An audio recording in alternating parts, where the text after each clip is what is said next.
La la la la la la la la la la Adam's little vlog. Tally ho everybody, this is Heap Games, Adam speaking, and I'm here to do my review of the Robot Wars 2017 Heat 1. There are going to be 6 episodes in this series again, I guess, just the same as last series. And last series I did all 6 episode reviews, and then the last one got a lot of dislikes. Prepare yourself to put more dislikes. Because I left with a very similar feeling to that grand final in this particular episode. I've just finished now watching the video. I was a bit late because I was busy yesterday, so watched it now. Literally just come upstairs to record this. And first things first, I'll give it a rating out of 10. 3. It wasn't good, wasn't great.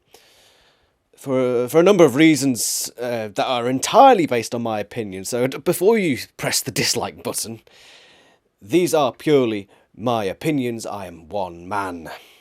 And my opinions were vastly in the majority in the Grand Final Series 1. So let's go over Episode 1 of Robot Wars 2017, or Series 9, or Series 2, however you want to put it. We start off with the group battles. The first group, loved every single robot. You had what? Terahertz, Nuts, Jellyfish, and it wasn't Tomahawk. I loved it, but I can't remember it. Yeah, I'll remember it in time. But I liked all 4 of the robots in the first battle. Nuts, I was disappointed to see just got smashed out within, 20 seconds. Again, that can't really be helped. It was nice to see Matilda using her spinning disc to knock someone out. I think that was the first time that ever happened. She always seems to be the first of the house robots to knock someone out the arena. She was the first in the last one. First in this one, I believe. So that was alright. Jellyfish, I love the idea that they've come into it not really being experts and come up with a completely unique design. That didn't really work, but it was unique, it was new, it was gimmicky, which I like, and it was different. And that sort of ties into one of the negatives I have for this episode. But I'll do the positives first, and I'll go through the run through. Second battle, I think it was Aftershock in that one. I mean, they're all good, well-built robots. I mean, we established that in the last series, that we've come a long way. Most of them are really well built. There are a couple that are maybe a class below, a couple that are maybe a class higher, but they're all well built. And for the most part, it's entertaining. One of the biggest positives I have from this episode, and probably from the rest of this series, is the new feature that they have, where the pit button can go left or right. And from that, either the pit goes down or a house robot comes out. At first I was thinking, not so sure about that. But when they actually used it, when it actually came into play, it was rather intimidating. You have the shunt cam, and it's like, Jesus! It was actually quite intimidating to me. Whether that's just me, I don't know. Shunt is a pretty scary bloke. Wouldn't like to meet him in an alleyway. But I like that. That was good. The action itself, a couple of good battles.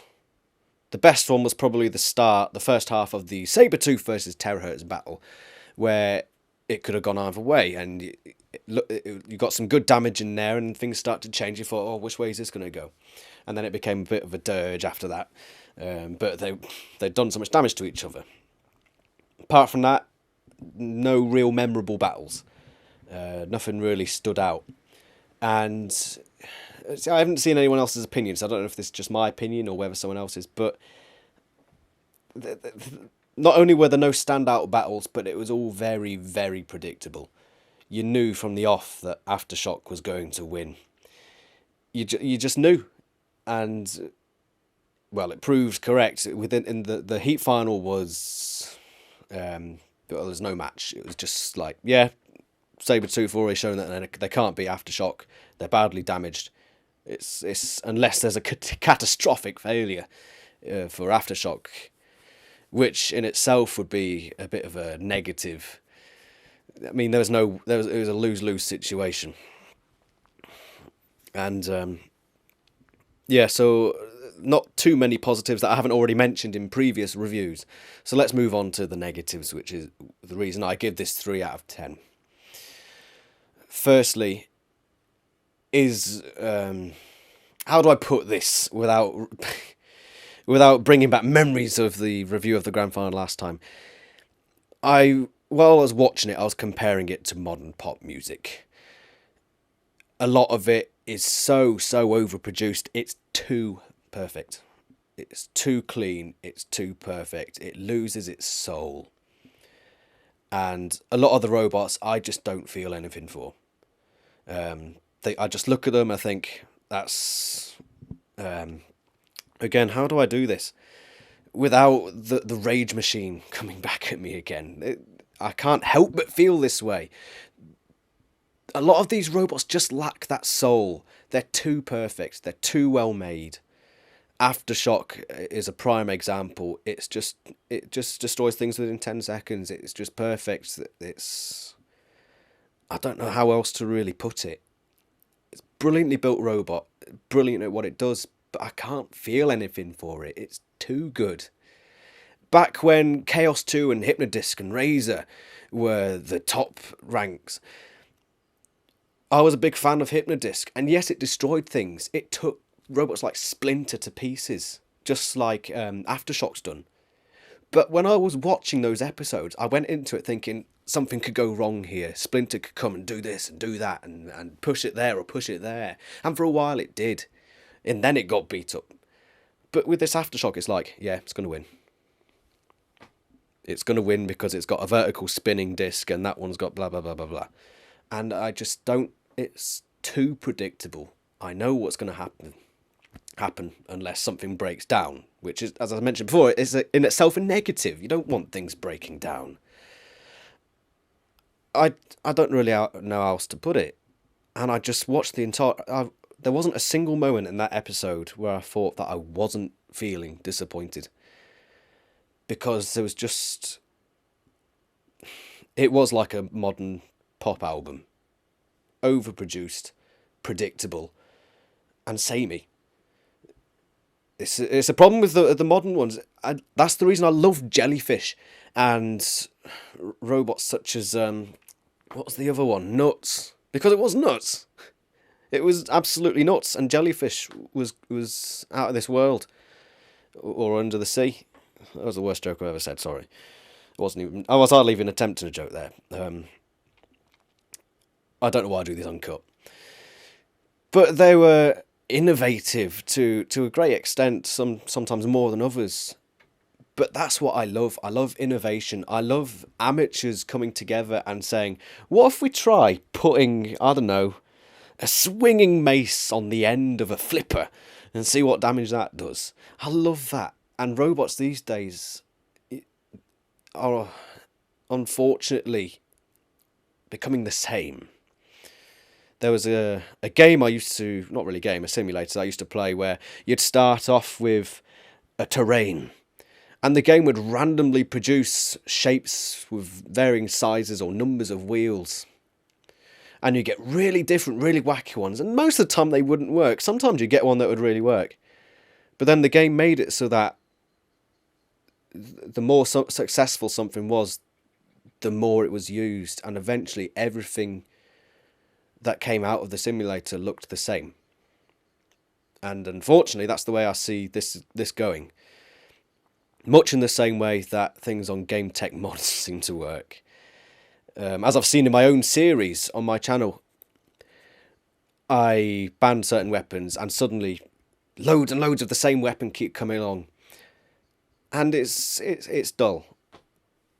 I don't know how else to put it, and dislike the video all you want, because that's what happened last time. Then again, I was a bit more aggressive last time, and I think I'm explaining myself better this time. But yeah, it was dull and predictable, and maybe that'll change. I hope it does. I really do hope it does, and I'd love to see more innovation. I'd love to see an innovative robot do well. That would make the entire series worth it. Because at the moment, after that episode, I don't know if I want to watch anymore, which is sad to say. because Robot Wars was my life as a kid. Like Series 4. I mean, I can remember off the top of my head robots like Saw Point, which were bloody useless, but innovative and fun. Robots like Spikosaurus with a roll bar and 2 spikes and intense speed. And then robots like Hypnodisc would come along, or Chaos 2, or Razor, or Tornado, which were something we'd never really seen before, and they would do well. Of course you'd get clones. And I think that's where things have started to go a bit downhill. We're losing that innovation. We're building better. I say they are building better. They're doing brilliantly with their designs, but it's becoming less entertaining for me. And that's my personal opinion. Probably most people would disagree, but a few people want to see me do these reviews, so here I am. And yeah, that's my review of Heat 1 or Heat A of the 2017 series of Robot Wars. One of my favourite shows as a kid, and hopefully it will return that way. Congratulations to Aftershock for progressing to the final. Let's see how well you do. It'd be interesting to see who you joined up with. This has been a Heap of Games, Adam speaking. Ta-ra, toodle pip, toodaloo, and cheerio. See you later.